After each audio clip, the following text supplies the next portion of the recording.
Hello विद्यार्थियों, सुरेश खराड़ी की कक्षा में आपका स्वागत है। हम आपके लिए लेकर आए हैं क्लास 12th ज्योग्राफी और ज्योग्राफी की हमारी पुस्तक है मानव भूगोल के मूल सिद्धांत।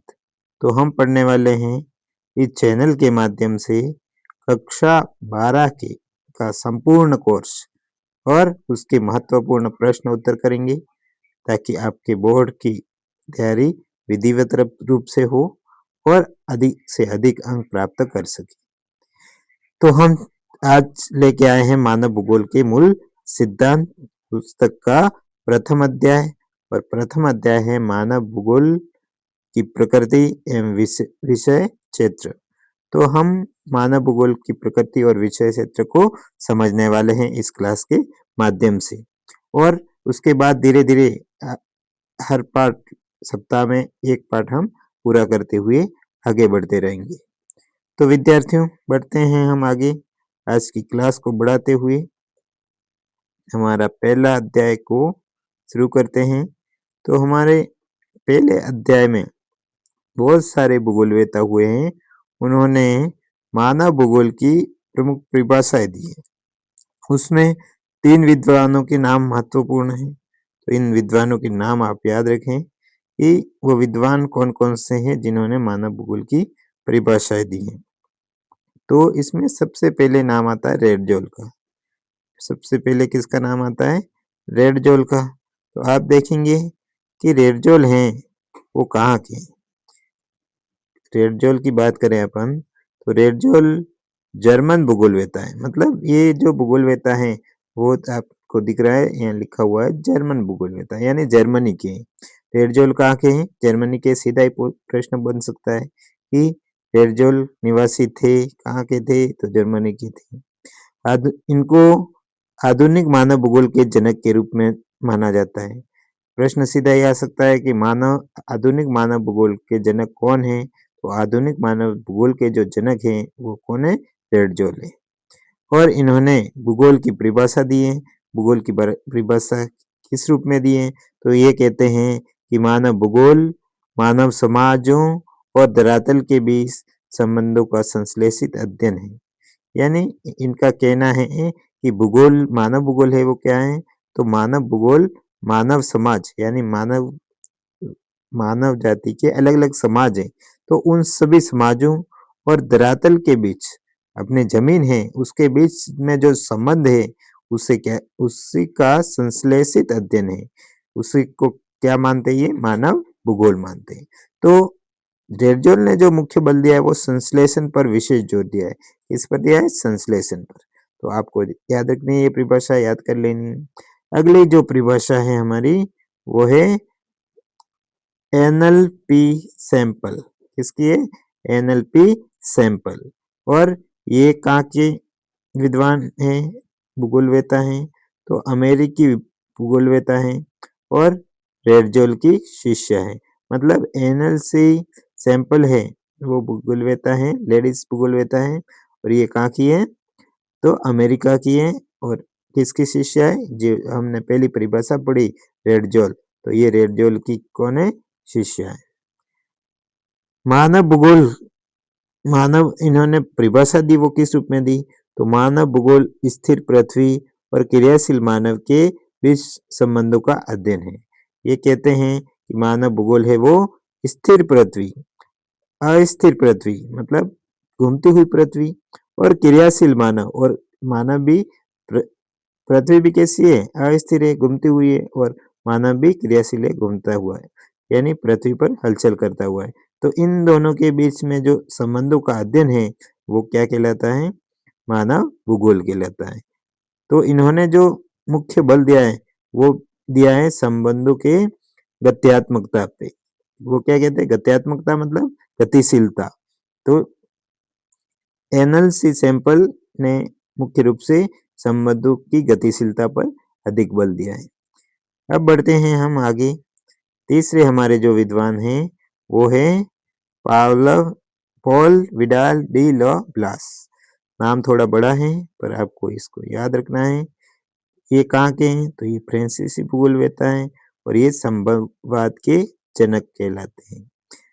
2 प्रश्न बन गए। आगे आया था, क्या आया था कि मानव भूगोल के जनक कौन है या आधुनिक भूगोल के जनक कौन है? तो वहाँ कौन थे? रेडजोल। लेकिन यहाँ प्रश्न क्या है? संभववाद के जनक कौन है? आपको याद रखना है संभववाद के जनक कौन है? तो पॉल विडाल डी लाब्लास। इन्होंने परिभाषा क्या दी? तो पृथ्वी और मनुष्य के अंतर संबंधों में एक नई संश्लेषित संकल्पना प्रस्तुत करता है। इनका जो मुख्य बल है वो भौतिक एवं मानवीय अंतर संबंधों पे। तो इस प्रकार से तीनों विद्वान की परिभाषा आपको याद कर लेनी है। किसी की भी पूछ सकते हैं परीक्षा में, पेपर में आ सकता है, तो आपको ये ध्यान रखना। बढ़ते हैं हम आगे। मानव का प्राकृतिकरण या पर्यावरणीय निश्चयवाद। जो मानव का प्राकृतिकरण है वो किस प्रकार से हुआ? क्योंकि सबसे पहले मानव थे वो प्रकृति जैसा करती थी वैसे अपने आप मानव भी उस प्रकृति के अनुसार अपने आप उसको मानव है जो अपने आप को प्रकृति के जैसा डालते थे। क्यों? क्योंकि उस समय वैसी व्यवस्था थी नहीं जैसी आज हमारे पास है। क्योंकि आज तो हमारे पास क्या है? रहने का है, घर है। तो उस समय तो विकास हो रहा था, मानव का विकास हो रहा था, तो उस समय ये सब व्यवस्थाएं थी नहीं। तो क्या हुआ? तो उस समय मानव का प्राकृतिकरण हुआ। धीरे धीरे मानव ने प्रकृति से सीखा, कुछ न कुछ सीखा। तो क्या सीखा? तो उसे क्या कहते हैं? मानव प्रकृति से सीखा, उससे मानव का प्राकृतिकरण कहते हैं या फिर पर्यावरणीय निश्चयवाद कहा जाता है। तो पर्यावरणीय निश्चयवाद क्या है? तो इसके लिए आपको कुछ पॉइंट मिलेंगे, इनको याद कर लेने हैं। प्रारंभिक अवस्था यानी पर्यावरण निश्चयवाद था या मानव का प्राकृतिकरण था। इसकी प्रारंभिक अवस्था कैसी थी? तो मानव के सामाजिक विकास की प्रारंभिक अवस्था प्रौद्योगिकी का स्तर अत्यंत निम्न था। यानी ये जब युग चल रहा था, कौन सा समय चल रहा था? कि मानव का प्राकृतिकरण का समय चल रहा था। उस समय औद्योगिक विकास नहीं हुए थे, यानी उद्योग धंधे नहीं थी। उसका स्तर बहुत निम्न था, यानी थे तो भी बहुत नहीं के बराबर, यानी बिल्कुल कम थे। यानी उनका स्तर था वो बहुत निम्न था। प्रकृति का प्रभाव। तो मानव प्रकृति के आदेश के अनुसार स्वयं को डालता था। मैंने पहले ही बता दिया आपको कि मानव के पास ऐसी सुविधाएं थी नहीं जो हमारे पास है। जैसे हम आज तो बारिश आ जाए तो आराम से हम घर में बैठ जाते हैं, हमारे कमरे में बैठ जाते हैं। लेकिन उस समय जो मानव मानव था उसके पास ऐसी व्यवस्था थी नहीं। तो वो क्या करते थे? प्रकृति के अनुसार, जैसे बारिश आ गई तो वो प्रकृति के अनुसार अपने आप को डालता था। कैसे डालता था? जैसे कहीं गुफा ढूंढ ली और उसमें चला गया। इस प्रकार अपने आप को प्रकृति के अनुसार डालता था। आगे माता प्रकृति। माता प्रकृति तो उस समय मानव है वो प्राकृतिक पर्यावरण को माता प्रकृति मानकर उसकी पूजा की जाती थी। यानी मानव क्या करता था? उसमें मानव का विकास हो रहा था, उसमें माता को, प्रकृति को मानव माता मानता था और उसकी पूजा करता था। प्राकृतिक मानव और इसे प्राकृतिक मानव और पर्यावरणीय निश्चयवाद कहा गया। कि क्या कहा गया? प्राकृतिक मानव, जो ये समय था मानव के विकास का, उसे क्या कहा गया? प्राकृतिक मानव, मानव का प्राकृतिकरण या पर्यावरणीय निश्चयवाद कहा गया, क्योंकि ये प्रारंभिक चरण थे। तो आपने पाठ में पढ़ा होगा, केस स्टडी में एक कहानी दी है, बेंदा की कहानी। तो बेंदा नाम का एक व्यक्ति है, वो जंगलों में रहता है, उसके बारे में कहानी है। आपने नहीं पढ़ी हो तो और भी आप बुक से पूरी पढ़ ले। तो इसमें जो मुख्य बिंदु है वो क्या है? तो इसमें स्थानांतरित कृषि का 2 नाम बताए। क्या है स्थानांतरित कृषि? है क्या? तो जैसे पहले मानव का विकास हुआ, उसमें जंगल बहुत था।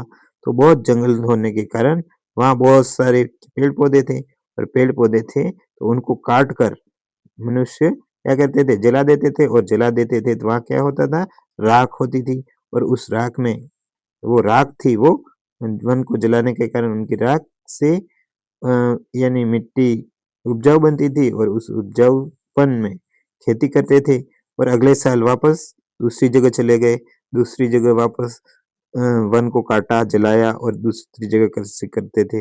इस प्रकार स्थानांतरित कृषि मतलब एक स्थान से दूसरे स्थान पर हर साल बदलती हुई कृषि करते हैं, उसे क्या कहा जाता है?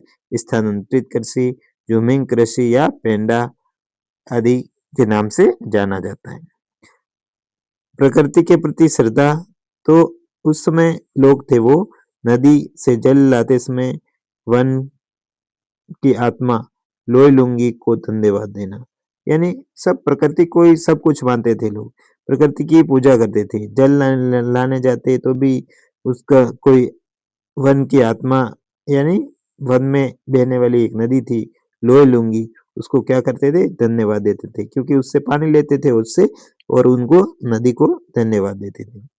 पूर्ण सामंजस्य, औद्योगिक विहीन समाज प्रकृति के साथ पूर्ण संतुलन बना हुआ है।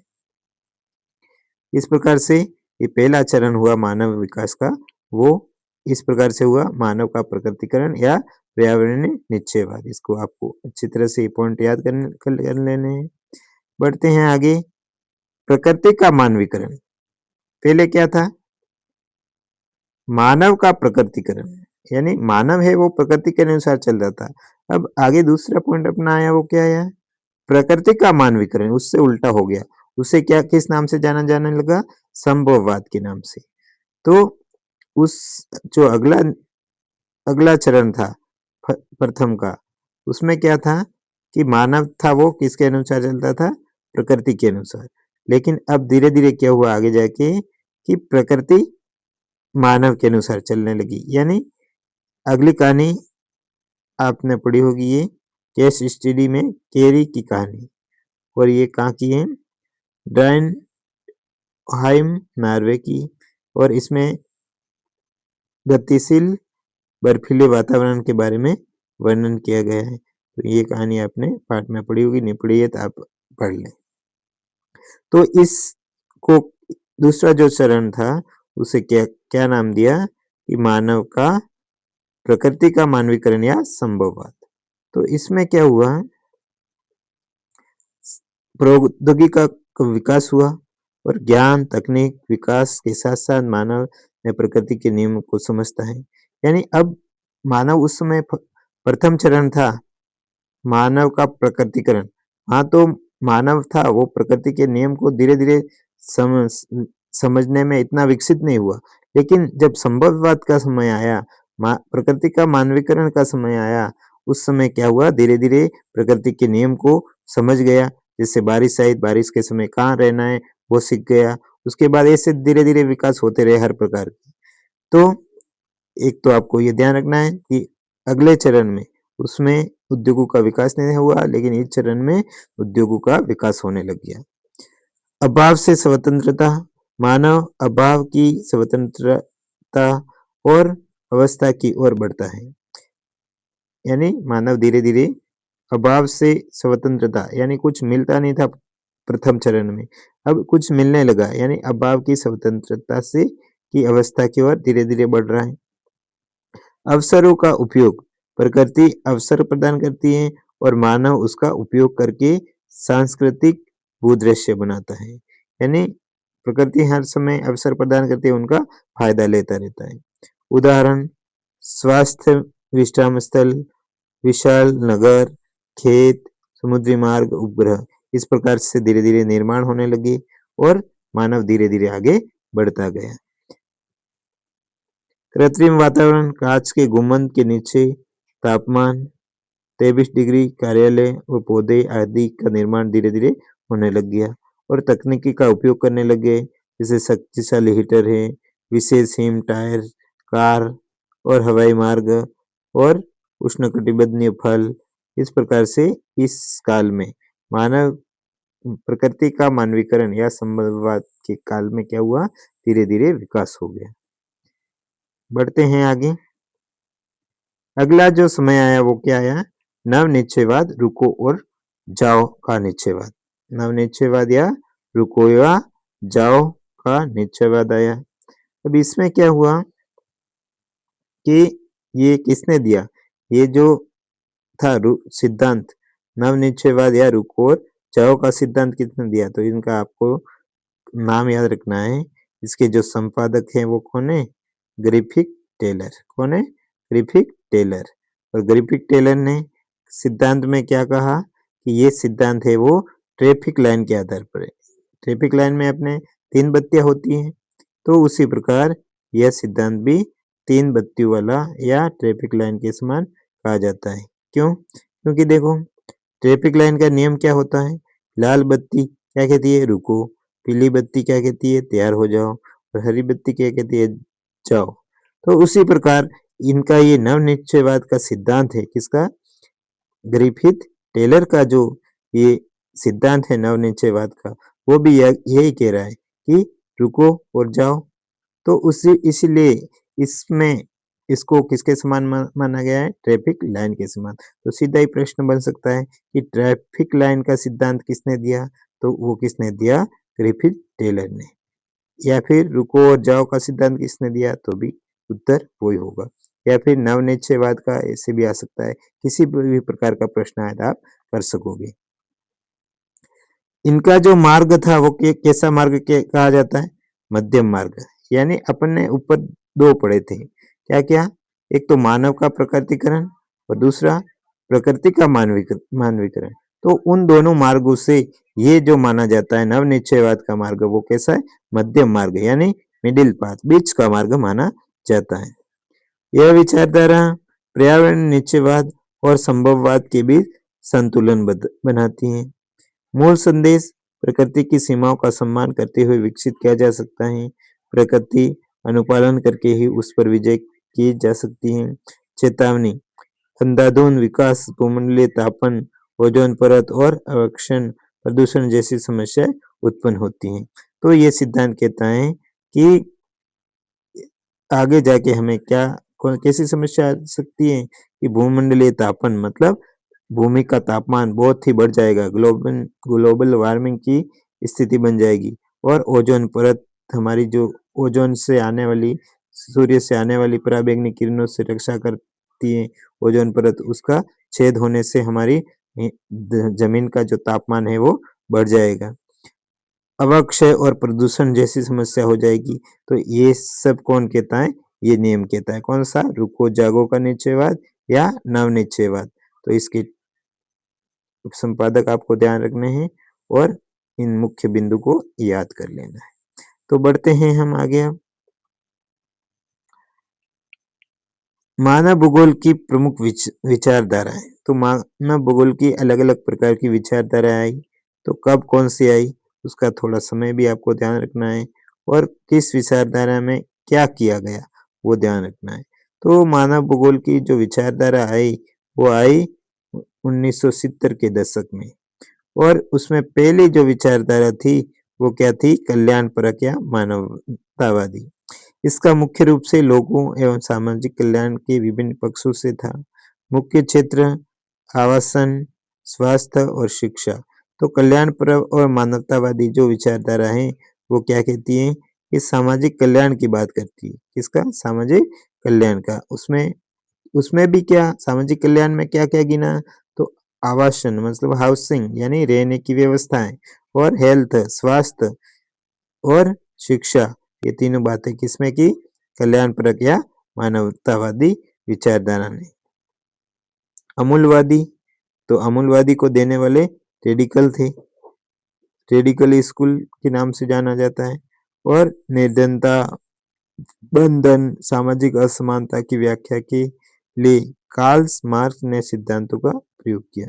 इन्होंने जो रेडिकल रेडिकल थे उन्होंने अमूलवादी जो विचारधारा दी, उन्होंने किसके सिद्धांत काम में लिए? तो कार्ल मार्क्स नाम के भूगोलवेत्ता हुए हैं पहले, उनके सिद्धांतों को उनके पद चिन्हों पर चले। मूल कारण समकालिक समस्या को पूंजीवाद और विकास से जोड़ा। व्यवहारवादी विचारधारा, अगली विचारधारा है वो व्यवहारवादी विचारधारा। प्रत्यक्ष अनुभव के साथ साथ मानव सामाजिक पहचान पर बल दिया। इसमें मूल आधार क्या था? तो इसका आधार था प्रजाति, जाति, धर्म, लिंग आधारित सामाजिक संवर्गों का दिक्काल बोध। मतलब इस विचारधारा के अनुसार जो भूगोल में अध्ययन हुआ वो किसका किसका हुआ? प्रजाति, जाति, धर्म आधारित सभी संवर्गों का अध्ययन हुआ इसमें।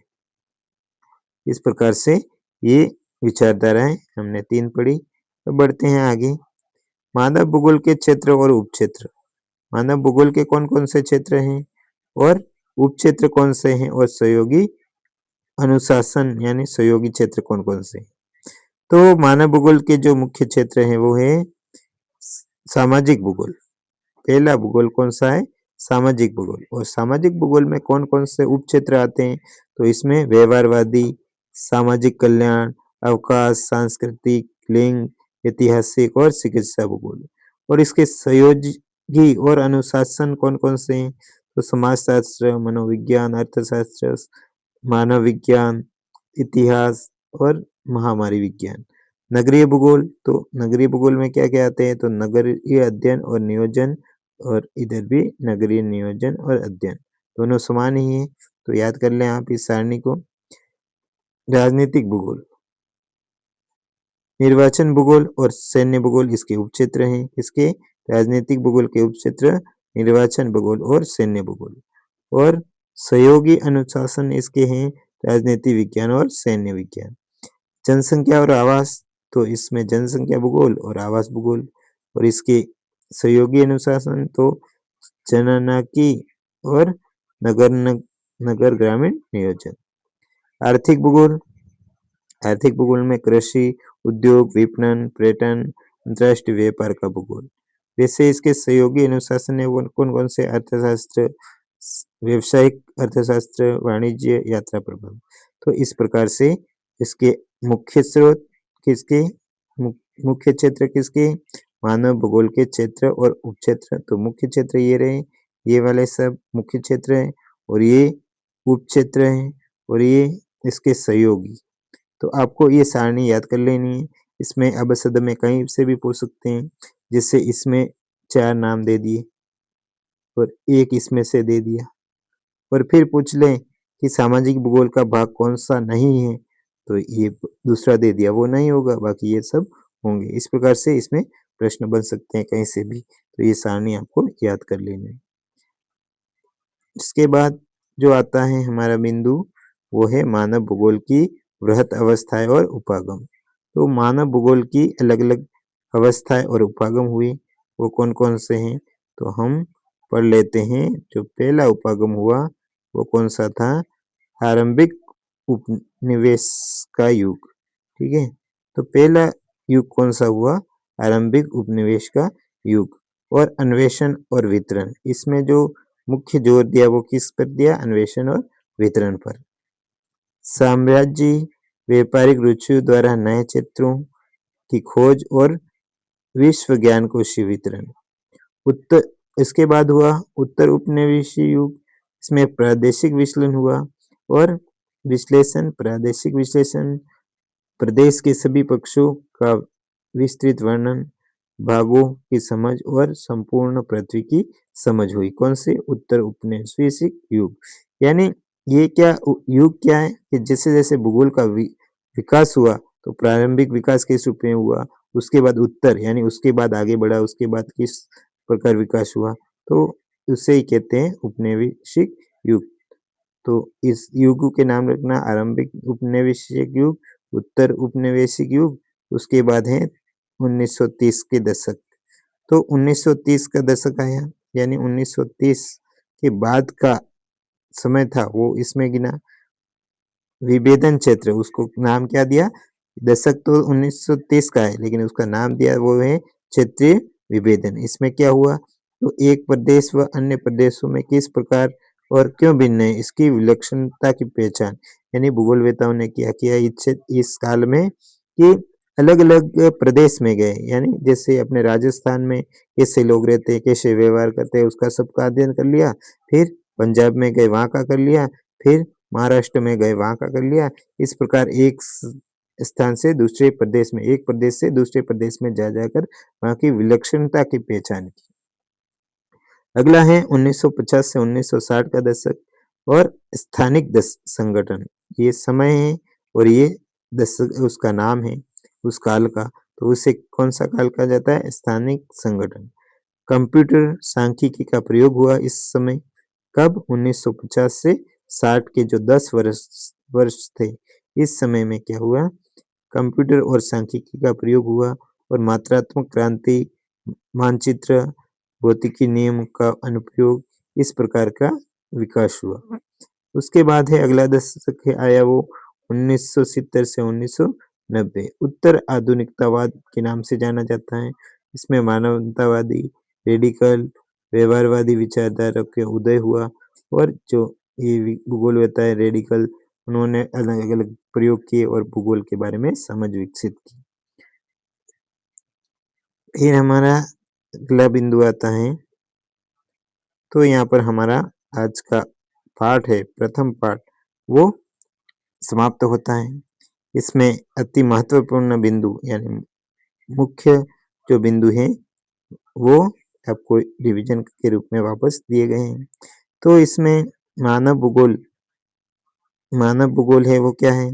तो भौतिक पर्यावरण और मानव जनित सामाजिक सांस्कृतिक पर्यावरण के अंतर संबंधों का अध्ययन है। मानव भूगोल की सामान्य परिभाषा है, क्या है? सामान्य, विद्वानों ने तो अलग अलग दी है, लेकिन सामान्य परिभाषा क्या है? तो ये आप ये लिख सकते हो, किसी की विद्वान के नाम नहीं आए और ऐसे लिखना है तो मानव भूगोल की परिभाषा लिखिए, तो ये सामान्य परिभाषा आप लिख सकते हैं।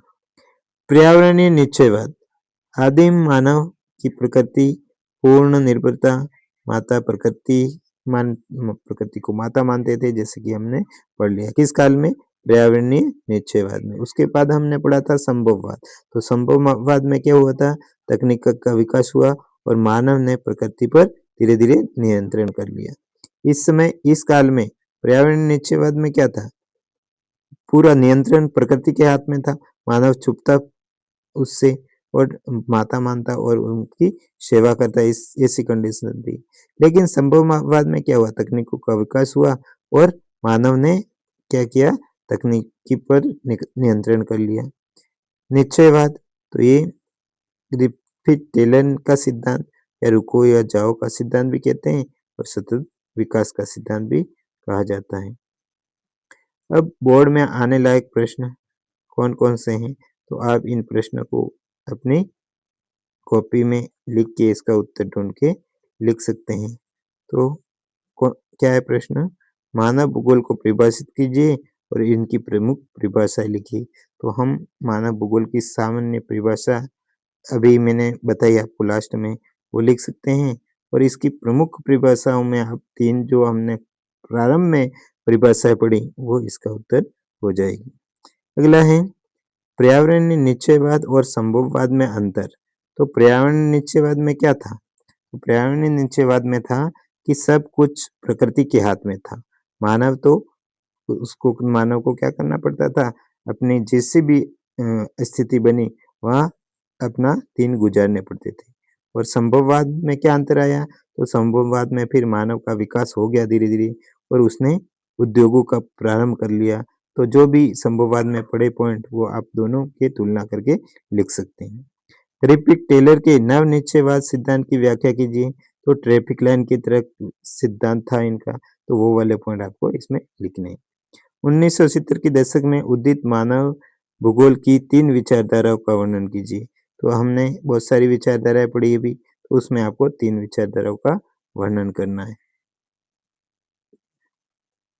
तो विद्यार्थियों, आज की कक्षा हमारी यहाँ समाप्त होती है। आपका आज ये पहला दिन है और एक बार पुनः मैं आपको चैनल की ओर से, सुरेश खराड़ी ई कक्षा की ओर से आपका पुनः स्वागत है और हम विधिवत कक्षा 12 के सभी अध्यायों का सटीक और हस्तलिखित नोट्स भी आपको इन चैनल से मिलेंगे। लेकिन उसके लिए आपको क्या करना पड़ेगा कि वो यहाँ पर YouTube के माध्यम से नोट्स या PDF पहुँचाना संभव नहीं है। अतः आप सुरेश खराड़ी ई कक्षा के नाम से ही एक व्हाट्सएप चैनल है, उस व्हाट्सएप चैनल से जुड़ जाएं ताकि आपको मैं PDF पहुंचा सकूं और आप YouTube पे जब पढ़ते हैं, वीडियो को देखते हैं, उस समय रोक रोक के नहीं देखना पड़े और उस चैनल के माध्यम से मैं आपको पीडीएफ उपलब्ध करा दूंगा। तो आप सुरेश खराड़ी की कक्षा व्हाट्सएप चैनल से भी जुड़ें, और यदि अब आप नए हैं चैनल पे तो चैनल को सब्सक्राइब कीजिएगा और बेल आइकन को ऑन करें ताकि आने वाली वीडियो की सूचना आपको समय पर मिल सके। और आपको इस कंटेंट को आपको अच्छा लगा है तो लाइक और शेयर कीजिएगा वीडियो को। धन्यवाद। मिलते हैं अगली कक्षा में। तब तक पढ़ते रहिए और अपना ज्ञान बढ़ाते रहिए। धन्यवाद विद्यार्थियों। मिलते हैं अगली कक्षा में।